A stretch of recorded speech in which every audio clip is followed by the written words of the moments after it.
I'm Nick Kafusha. I'm Senior Vice President at EllisDon. I've been with the company for about 8 years, and I oversee EllisDon Community Builders. We formed in 2019, and we're situated within EllisDon Capital.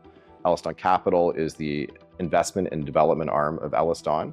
When we formed this team, we wanted to take some infrastructure professionals and really focus that team exclusively on affordable housing development. There's a lot of problems that are contributing to the challenges that we have in Canadian housing. We really focus on supply. Under CMHC's perspective, we need 750,000 additional units of affordable housing every year until 2030 to meet affordability targets. And that's in addition to what you would typically see from your typical real estate development. So we really focus on that big gap, that 750,000 additional units per year. How can EllisDon actually contribute to that? Now, on a day-to-day basis, we're working with our nonprofit clients, our Indigenous groups, trying to advance what they want to do with their developments for their specific communities.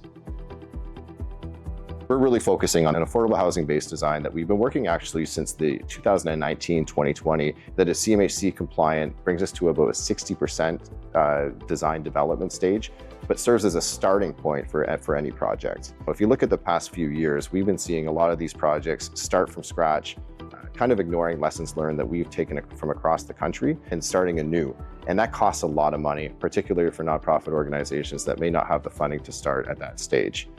The base design, it gets to the important discussions right away. What is it that we need to do with this design to optimize the solutions for the nonprofit organization?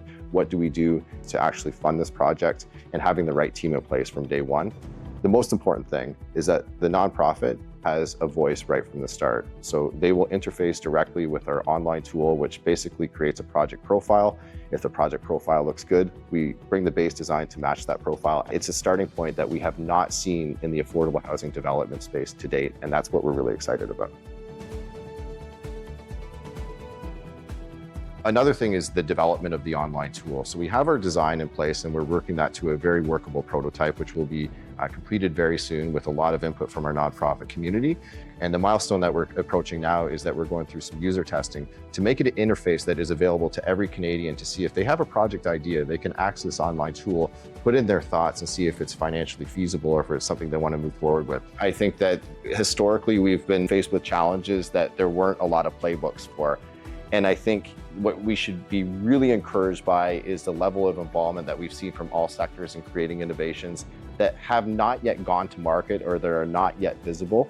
Canadians should rest assured that the best people and the best organizations in lots of different sectors are putting their heads together, and those benefits will start to be implemented and they will start to be becoming visible in our communities. And we're working hard on it, and EllisDon is working hard at it as well. So the best is yet to come.